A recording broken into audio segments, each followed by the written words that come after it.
Did you know that 40% of all enslaved Africans brought to America entered through a single strip of South Carolina coastline? Between 1700 and 1808, Sullivan's Island processed more human cargo than any other port in the nation. Nearly half of all Black Americans can trace their ancestry through this one place, and yet there is no national memorial, no required lesson in schools, just silence and the sound of waves washing over unmarked graves. I have spent months researching the archives, and what I found is a state built on layers of unfinished harm.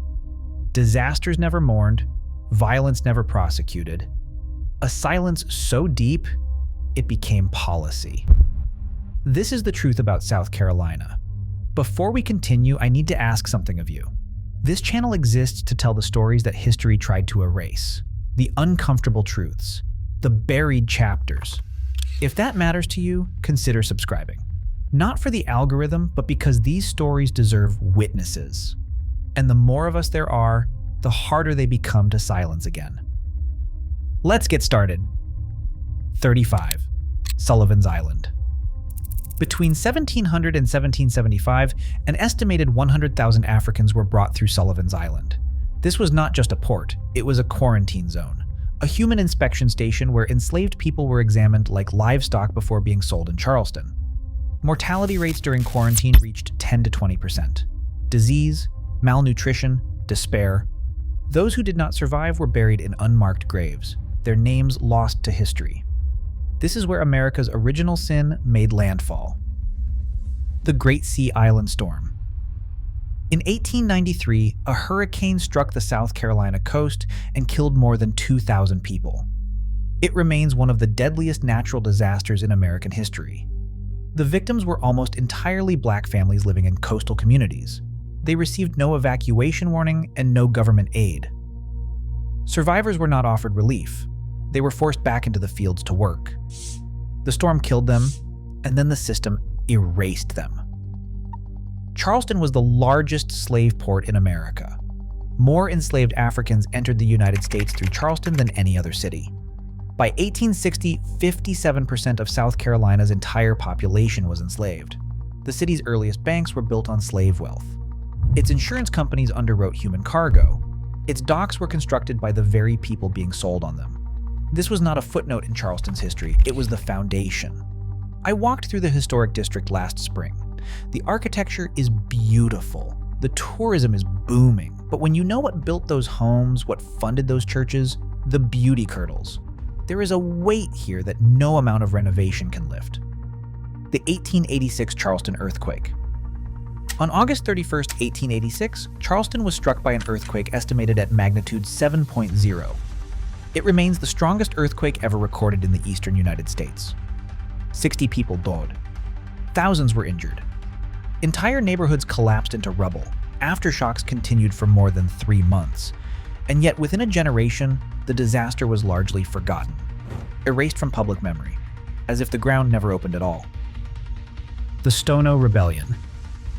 In 1739, a group of enslaved people near the Stono River rose up against their captors. It was one of the earliest acts of mass resistance in American history. The response was swift and brutal. Up to 25 enslaved people were executed. Their bodies were publicly displayed along the roadways as a warning to others. The following year, South Carolina passed the Negro Act of 1740, banning enslaved people from learning to read, assembling in groups, or earning money. The message was clear.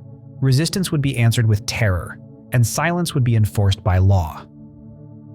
The Orangeburg Massacre.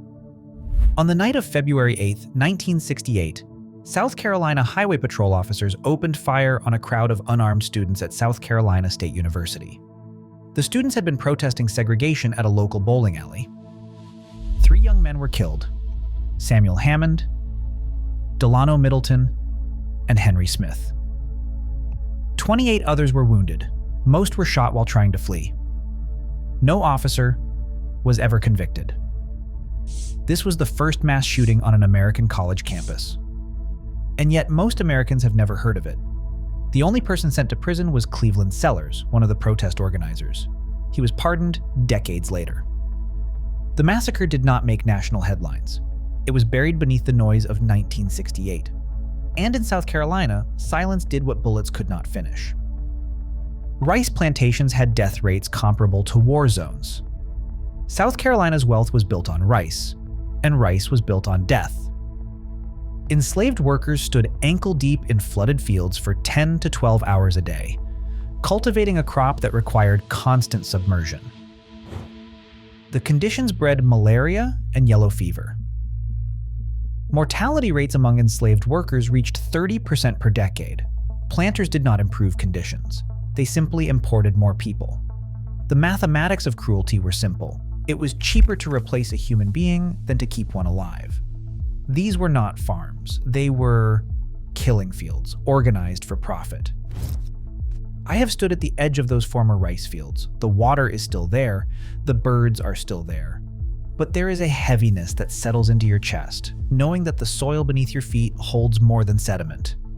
It holds generations of people who were worked to death and never mourned. Hurricane Hazel. In October of 1954, Hurricane Hazel made landfall as a Category 4 storm, with winds exceeding 130 miles per hour. 19 people died in South Carolina. Thousands lost their homes. Entire towns along the coast were wiped off the map. When they were rebuilt, there were no memorials, no markers, no acknowledgement of what was lost. The storm came, the storm killed, and the state moved on as if nothing had happened. Forgetting was not a failure here. It was a practice. The Hamburg Massacre. In July of 1876, white militias attacked the black town of Hamburg in Aiken County. The conflict began over a petty dispute, but it escalated into coordinated racial terror. After black militiamen surrendered, 6 of them were executed, while unarmed. No one was ever held accountable. No one was ever convicted. The massacre marked the beginning of the end of Reconstruction in South Carolina. Within months, white supremacist rule was restored. The men who pulled the triggers became politicians. The men who died became footnotes. Hamburg itself eventually disappeared from the map entirely.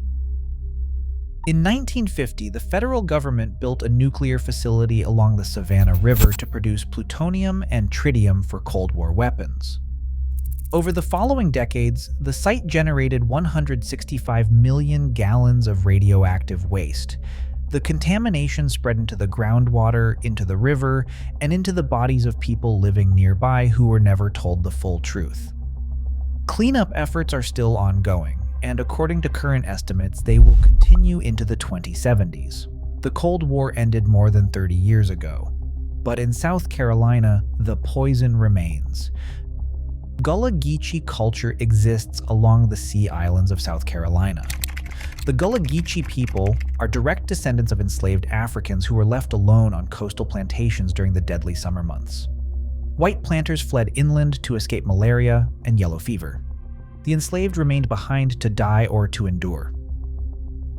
In that abandonment, something remarkable happened.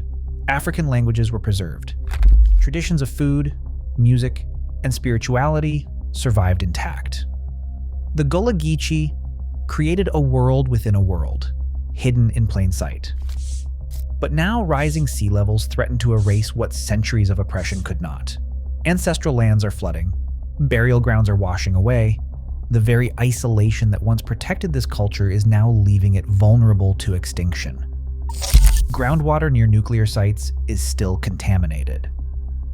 The legacy of the Savannah River site did not stay behind fences. Tritium and other radioactive elements have been detected in monitoring wells surrounding the facility.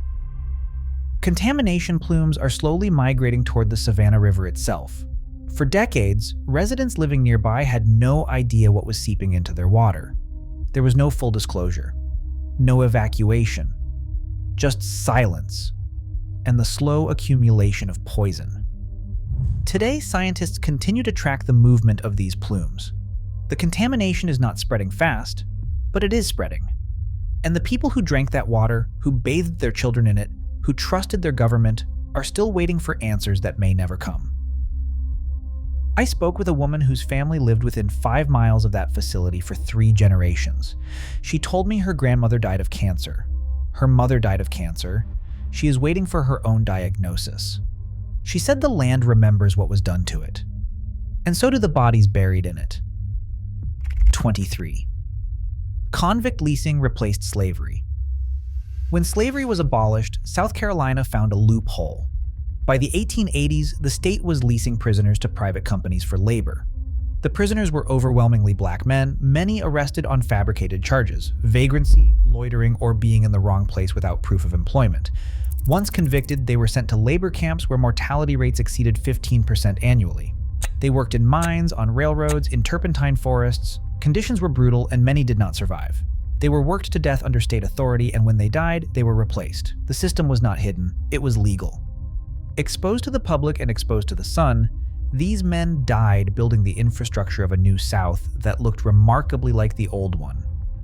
22. The Old Charleston Jail. From 1802 to 1939, the Old Charleston Jail held pirates, enslaved people awaiting sale, abolitionists, and Civil War prisoners. Conditions inside were brutal. Prisoners died of disease, neglect, and violence while awaiting trials that sometimes never came. The building still stands today. It is marketed as one of America's most haunted locations. Ghost tours pass through its halls nightly, but there is no official reckoning with what happened inside. No memorial to the lives lost. The jail has been preserved, but the truth has been packaged as entertainment. The dead are still there. They have just been rebranded. Number 21st, forced sterilization programs. From the 1930s through the 1970s, South Carolina operated a forced sterilization program that targeted poor women, black women, and those deemed mentally unfit by state eugenics boards. Thousands were sterilized without their consent. Some were children. Some were institutionalized women who never understood what was being done to them. The procedures were performed in state hospitals with state funding and state approval. This was not a rogue operation. It was policy. And for the women who survived, the silence that followed was its own kind of violence. Emmanuel African Methodist Episcopal Church, 200 Years of Terror. Emmanuel African Methodist Episcopal Church in Charleston is one of the oldest black congregations in the South. Its history is a chronicle of survival against repeated violence. In 1822, the church was burned to the ground after authorities discovered plans for a slave uprising led by Denmark Vesey. The congregation rebuilt, and they endured. For nearly 2 centuries, they gathered in faith despite the weight of history pressing against those walls. Then, on June 17, 2015, a white supremacist entered a Wednesday evening Bible study and murdered 9 worshipers. He sat with them for an hour before he opened fire. The shooter obtained his weapon because of a failure in the federal background check system. A clerical error, a loophole. 9 people dead because paperwork was not processed in time. Emmanuel has been burned, terrorized, and bloodied. And still, it stands. But survival should not be mistaken for justice. 19. The Corridor of Shame. There is a 90-mile stretch along Interstate 95 in South Carolina known as the Corridor of Shame. For decades, the schools in this region were among the worst in the nation. Buildings without air conditioning, classrooms without textbooks, water fountains that ran brown. Students learned in facilities that would have been condemned in wealthier districts. A documentary by the same name exposed these conditions in 2005. Lawsuits followed, reforms were promised. But progress came slowly, and for many children, it came too late. Even today, this corridor remains one of the poorest education zones in America. The shame is not just in the conditions, it is in how long they were allowed to continue. I drove through that corridor on a gray afternoon last fall. The schools have improved in some places, but the poverty has not moved. You can see it in the shuttered stores, the sagging porches, the faces of people who have been waiting for change their entire lives. South Carolina still uses the electric chair. In 2021, South Carolina lawmakers reinstated the electric chair as a method of execution. The state had struggled to obtain lethal injection drugs, so legislators offered prisoners a choice: electrocution or firing squad. That choice made South Carolina one of only a handful of places in the world that still uses the electric chair. The device was first adopted in the late 19th century as a supposedly humane alternative to hanging. Prisoners are subjected to electrocution. it remains legal.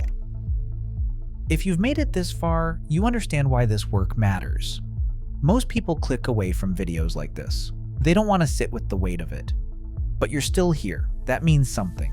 If this channel has shown you something you didn't know, something you won't forget, take a moment to subscribe. Share this with someone who needs to hear it. The truth doesn't spread itself. It needs people willing to carry it forward. 17. Prison farms still operate. Across South Carolina, prisoners still work the land. They harvest crops for the state, performing agricultural labor in conditions that echo a much darker era. Inmates are paid as little as 37 cents per hour. Some earn nothing at all. The work is mandatory. The profits go to the state. This system is a direct descendant of convict leasing, the post-Civil War practice that kept black men in chains under a different name. The fields have changed. The laws have changed. But the bodies bent over the soil look remarkably familiar. And the question remains, if it looks like slavery and functions like slavery, what exactly should we call it? Lynching was a system, not an exception. Between 1880 and 1940, more than 180 documented lynchings occurred in South Carolina. The true number is almost certainly higher. These were not isolated acts of violence. They were public spectacles intended to terrorize whole communities. Victims were killed in public, and their bodies were left on display. Entire counties lived under the shadow of this threat for generations. Most cases were never investigated. No one was held accountable. Lynching was not a failure of the system. It was the system, operating exactly as intended. South Carolina locks up more than 700 people per 100,000 residents, one of the highest incarceration rates in the nation and in the world. Black men are imprisoned at vastly disproportionate rates. Many of the state's prisons were built during the Jim Crow era. They were constructed by the very people who would later be caged inside them. The architecture of injustice is literal here. The same walls, the same bars, the same system, renamed and refinanced, but never truly reformed. Mass incarceration did not replace the old order. It continued it. 14. Chemical weapons were dumped offshore. After World War II, the United States military disposed of surplus munitions by dumping them into the Atlantic Ocean off the South Carolina coast. Mustard gas, explosives, chemical agents designed to kill. For decades, the ocean kept these secrets buried. Then, in the 1990s, some of them began washing ashore. Fishermen started reporting encounters with corroded shells caught in their nets, burns from unknown substance. The military's own records are incomplete. No one knows exactly how much was dumped or precisely where.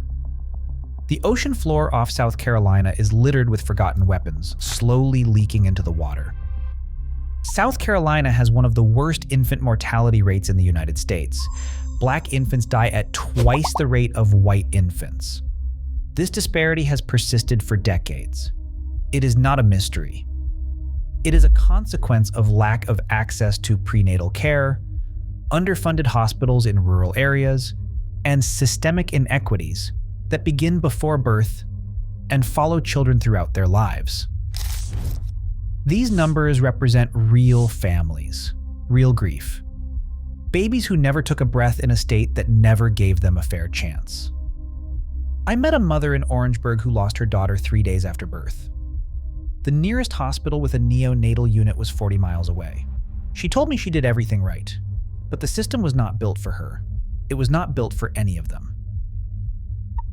Along the South Carolina coast, sea level rise is swallowing history.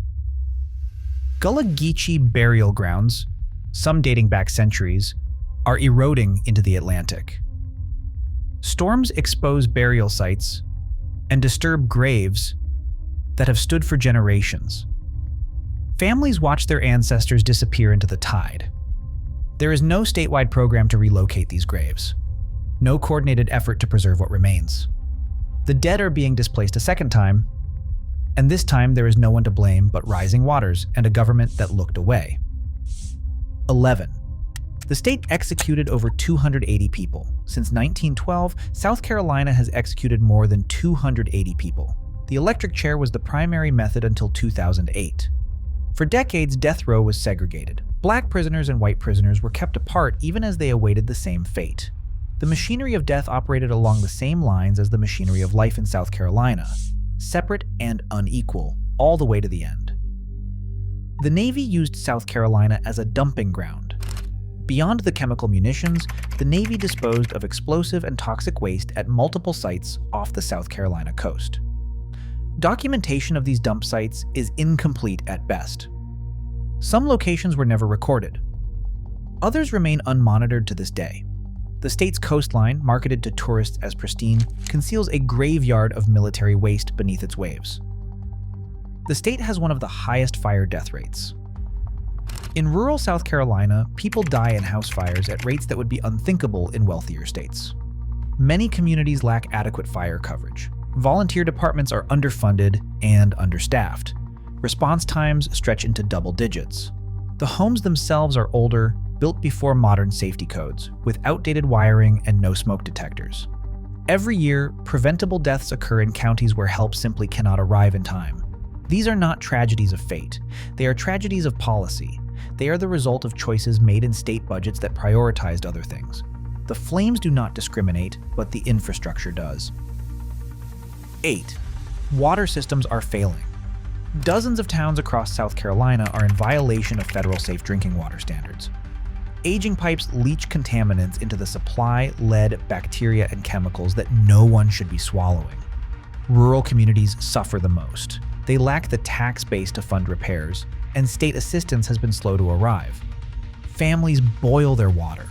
They buy bottled water they cannot afford. They watch their children drink from fountains they do not trust. In the richest country on earth, in the 21st century, people in South Carolina are still fighting for clean water. And losing. 7. South Carolina seceded first for slavery. On December 20th, 1860, South Carolina became the first state to secede from the Union. The Declaration of Secession makes no attempt to hide its purpose. It explicitly cites the preservation of slavery as the primary cause. There is no ambiguity. There is no room for revisionist interpretation. The men who signed that document said exactly why they were leaving, and yet for more than a century and a half, Confederate symbols remained embedded in the state's identity. The Confederate flag flew over the statehouse until 2015. It took the murder of 9 people at Emmanuel AME Church to bring it down. The war ended in 1865. The symbols took another 150 years. I stood on the statehouse grounds in Columbia where that flag once flew. The pole is gone now. But the monument to Confederate soldiers still stands. The past isn't past here. It is landscaped. Plantations still hide mass graves. Across South Carolina, archaeologists continue to uncover burial sites on former plantations. Enslaved people who died in bondage were often buried in unmarked graves at the edges of properties. Many of these sites have been paved over, developed, and turned into parking lots and subdivisions. Families descended from enslaved people are still searching for their ancestors, still trying to locate graves that were never meant to be found. The land holds what the records erased, and every excavation reveals another chapter of a story that was never supposed to be told. 5. Wealth gaps follow plantation maps. If you overlay a map of South Carolina's wealthiest and poorest counties onto a map of where enslaved populations were highest in 1860, the correlation is staggering. The counties that held the most enslaved people remain the poorest today. Land ownership was never redistributed after the Civil War. Wealth accumulated by white families over generations was never shared. The economic geography of slavery persists 300 years later, in school funding, in health outcomes, in life expectancy. The boundaries drawn by plantation owners still determine who thrives and who struggles. Number 4, domestic violence death rates are among the highest. South Carolina consistently ranks among the top 10 states for domestic violence fatalities. More than 50% of female homicide victims in the state are killed by intimate partners. Many had sought help from law enforcement before their deaths. The system failed them. These deaths are not random. They are predictable. They follow patterns that could be interrupted with adequate resources, training, and intervention. Instead, women keep dying in homes that were supposed to be safe. Number 3, infrastructure collapse is normalized. Roads crumble, dams fail, schools flood, water systems break. In South Carolina, infrastructure collapse has become so routine that it barely makes the news. Repairs are delayed for years because of funding shortfalls. Rural communities bear the brunt of this neglect. Bridges are closed indefinitely. Schools operate in buildings that should have been condemned decades ago. The state does not fix what is broken. It waits until collapse forces action, and by then, the damage is already done. Number 2, the state buried the evidence. Graves erased, towns erased, records lost or never kept. History removed from textbooks and excluded from public memory. In South Carolina, silence became policy. The violence was not just physical, it was archival. It was the deliberate destruction of evidence, the strategic forgetting of what happened and to whom. You cannot mourn what you are not allowed to remember. And for generations, South Carolina made sure its people could not remember. A state built on layers of unfinished harm. Slavery never ended in South Carolina. It transformed into convict leasing, into prison farms, into mass incarceration. Disasters never finished here. They linger in contaminated water, in eroding graves, in trauma passed down through generations. South Carolina did not move on from its past. It buried the evidence and built over the graves. But the ground remembers. The water remembers. The people remember, even when they are told to forget. This is not just history. It is a haunting that never stopped. And until the truth is spoken aloud, until the silence is finally broken, South Carolina will remain what it has always been: a state built on layers of unfinished harm.